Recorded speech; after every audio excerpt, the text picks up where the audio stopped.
John, can I call you Dr. Denton? Yeah. Doc Rivers used to tell us all the time when I was covering the NBA, Bernie, Doc is a nickname. We would ask him all these medical questions. He would remind us that Doc was a nickname. So same with me. I'm going to call you Doc. I have to call you Doc Denton because we got to get a medical report because you're there covering the team as you do so well.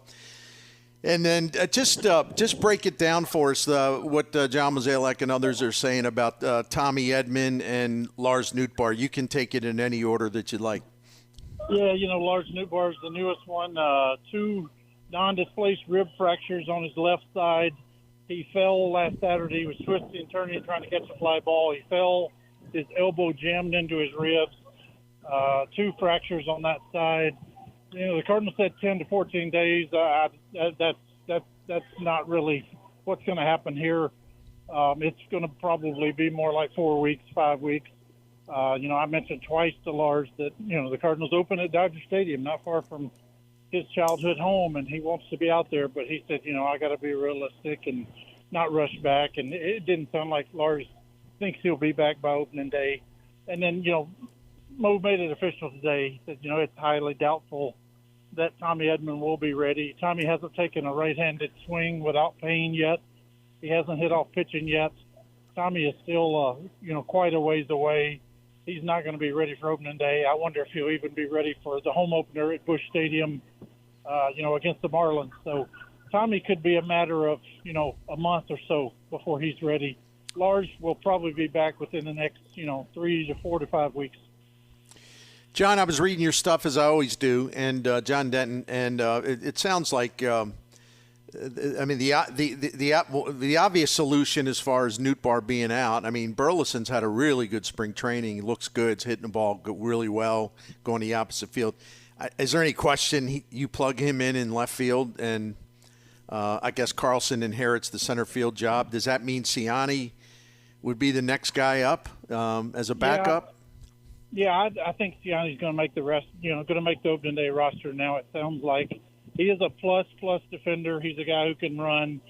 He struggles with the bat, though. But he is a guy who you can plug in. Burleson will get 3 at bats, and then Ciani will play the 7th, 8th, and 9th defensively.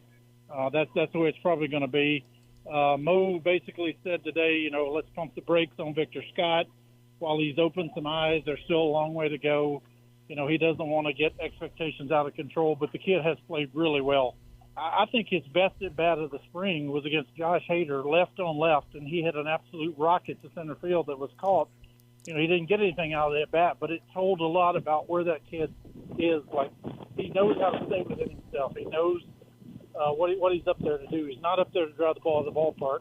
And to see him stay in on a Josh Hader 94-mile-an-hour fastball was really impressive. So he's opened some eyes.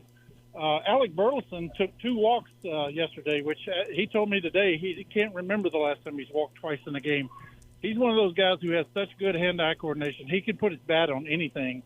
They just want him to be more selective, wait and get pitches that he can drive. He can avoid striking out anytime he wants, but they want him to drive the ball in the gaps. They want him to be a doubles guy. They want him to be, a 15-home run guy. And, if he can be more selective at the plate, he can be that, because he said flat out, he's like, I'm going to hit. It's just a matter of where I am when I hit. He has total confidence in his ability to hit. He has total confidence in his ability to be a starter.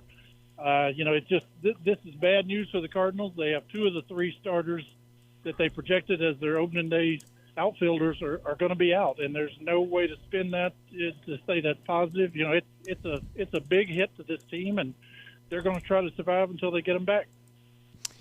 And to think that it almost seems like hours ago, and obviously it was a few days ago. Everybody, we're all, and I mean this, and not as a kind of criticism, we're all huffing and puffing about Sonny Gray because that was worrisome. But he seems to be fine. I'm reading all your reports and what people are saying. I was also saw him on YouTube on that show that AJ Przinsky does, Foul Territory. He's sounds like he's feeling really good. What's you got anything new on that? Yeah, he's encouraged. He was able to throw without pain from 60 feet. He did some agility work and didn't report any pain at the time. Bernie, as you know, with these kind of injuries, it's the next day when you worry about them. And, so far so good. There hasn't been a lot of swelling. There hasn't been a lot of repercussions. He really thinks that because he pulled his hamstring twice in 22, that taught him to stop right away. And the minute he felt pain, that was the last pitch he threw. He said, the younger me would have tried to gut through it and throw 5 or 6 more pitches and show everybody how tough I am. But the fact that he went through that twice in 22 told him to stop right away. Don't try to throw any more pitches. Don't make this thing worse. He's hopeful that he caught it in time, that he can be back in a couple of weeks and maybe be out there for opening day. Lance Lynn makes his first start. He's been throwing a lot, though, on the backfield. So, and again, I caught him on foul territory last night because they set up at Cardinals camp, and so there were a lot of good interviews. And for someone like me who's in St. Louis, it's good to be able to catch up that way. In addition to all the good reporting that's being done by the beat writers, but it seems like Lance Lynn said he's going to go 4 tonight. I mean, he's built up the stamina to the point, even though he hadn't pitched in a game, but his work out of view pretty much. He's been able to stretch it out pretty well. I'm curious to. I'm not going to hold anything against him if he gives up a bomb or something. I'm not into that stuff because who knows what he's going to be working on. But I'm looking forward to finding out how he looks. What do you think about him? Yeah, the Cardinals have really leaned on their veterans and let them kind of decide that here's how I get ready, here's how I'm at my best. And, they've kind of taken a less is more approach with Lance Lynn. They've taken a less is more approach with Steven Matz, who's going to pitch tomorrow against the Mets. Lance has told them, I like to get a lot of my work done on the backfields, and I'll let you know when I'm ready. And, he did 3 up-downs last time on the backfield. He's down on the sheet tonight to go 3, but I wouldn't be shocked if Lance goes 4. Tell me a time when Tony La Russa came to the mound and didn't get a battle from Lance Lynn, not wanting to come out of a game. So that's right. That's right. So 3, he's probably going to want to go 4, and he's going to fight to stay in there. And it will be interesting to see what he's got. Early in camp, the velo was not where he wanted it to be, but you wouldn't expect it to be early in training camp. But you do want to see what his velo is tonight, how sharp he is. If he can still be that guy who can make batters uncomfortable in the batter's box. He told me a couple weeks ago, he said, look, a lot of those home runs that he gave up last year were just dumb luck. He said, I've thrown those same pitches in years before, and they were popped up on the infield. He said, just so happens last year they were hit out of the park. So he thinks that can be corrected. He thinks there's no way he'll give up 44 home runs again. And, tonight's the first kind of stepping stone to see where he is physically. John, I said you were Doc Denton. Now I'm going to make you a horse race handicapper. I'll make you my friend Randy Moss, who's on NBC and longtime sports writer in Arkansas before he made it big on TV talking about horse racing. All right, we know that a lot of the Cardinals bullpen jobs are already spoken for. Give us like we're prepping for the Kentucky Derby. What horses are in the lead to nail down those? How many jobs are going to be available? 3 or 4? Like who's in the lead? Yeah. How would you handicap it right now? It can change, but right now, who's in the lead? Who's second? Who's third? Yeah, Helsley, Giovanni Gallegos, Kittredge, Middleton, and JoJo Romero. Those 5 are in. There's 3 spots available. Riley O'Brien, nobody knows much about him. They got him from the Mariners for cash. He's pitched in 2 major league games in his career. He has really opened eyes. I think he's thrown 4 innings so far. He hasn't given up a run yet. The fastball is consistently at 97, 98 miles an hour. He's got a sweeper that had 22 inches of break on it earlier in camp. I think he's really moved to the forefront. Ryan Fernandez, a Rule 5 kid that they got from the Red Sox. Few people gave him much of a shot. He's got a cutter that's something else. His slider isn't where he wants it to be yet, but he's the guy who has to be on the roster because he's a Rule 5 guy, and he may be pitching well enough to get one of those spots. And, either Liberatore or Zach Thompson will get that 6-starter role, and you'll either be a 6-starter or it'll be long reliever, so that's 2 of them. And I think that puts Andre Palante and John King and those guys, they're pitching for their baseball life right now. And, Palante has great value because he can get lefties out. He's a righty who gets lefties out. But, he's kind of pitching for his life right now, and it's probably between John King and Palante for that final spot. And hey, listen, man, they're going to – all Major League teams use a bunch of relievers during the season, so they're all going to get their look. Well, John, I know you're busy, man. Baseball game's starting around 5 o'clock our time anyway, and I know you're working, but have a good weekend, pleasant weekend, even if you're working, and we'll talk to you next week. Looking forward to it, and we'll keep reading you on X at John Denton 555, and it's again at John Denton 555, and of course we'll be reading you at MLB.com. Have a good one, my friend. I appreciate you, Bernie. Take care. Thanks. All right, that's our friend John Denton. Yeah, I think Riley O'Brien is definitely in the lead. If we're going to handicap this like it is a horse race, like who's going to get out of the gate first? Maybe take the lead, not give it back. I'd say that horse is Riley O'Brien. The Ryan Fernandez thing is in. By the way, I'm a knucklehead because I've referred to him. It just occurred to me last night. I've referred to Ryan Fernandez as a left-hander a couple times. I don't know why.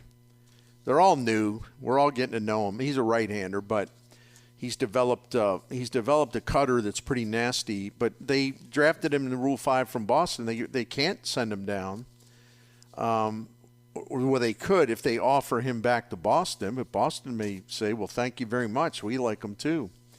But so I can't imagine that Ryan Fernandez would not be on the opening roster for that reason. But he also has got really good stuff. And, the rest of it, I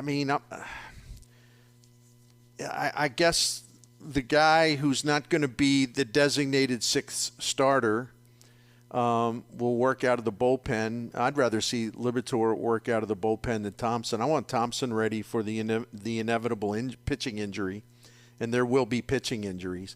And it ain't because they're old. In fact, Dr. Research here has some information for you on that because my squirrely brain couldn't rest, and so I had to dive right in to look up some pertinent information, the relationship between pitching injuries and age.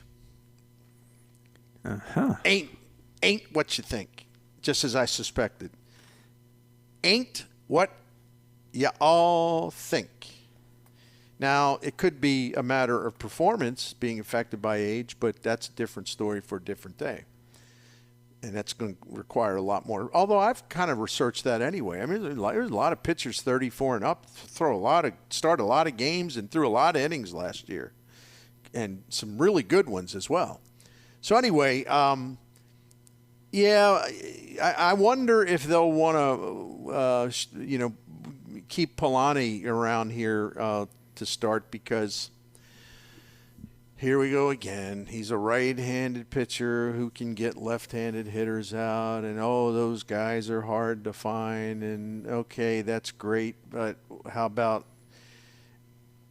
the reality that he's a right-handed pitcher who can't get right-handed batters out? So I don't know what to say. That could be an issue. I don't want to dislike Palante. It ain't his fault. No, but he's just so glorified by too many people. That's where I'm irritated about it. I'm looking to see. I know he talked about he's worked on things too, like others have done, and I want to, everybody does. I just want to see what he's like, and also and I said this with you yesterday. I do believe that if they don't try to use him every darn day or every other day, that will help him. I don't know if he's going to be good enough to warrant staying on the roster with all the other guys we're talking about who have strikeout stuff, because that is not the strong suit for Palante, is getting strikeouts. So, if you got guys that are coming up that have the strikeout stuff, I'd rather have them in this bullpen rather than a guy who is not going to be able to come in and get you a strikeout when you need it.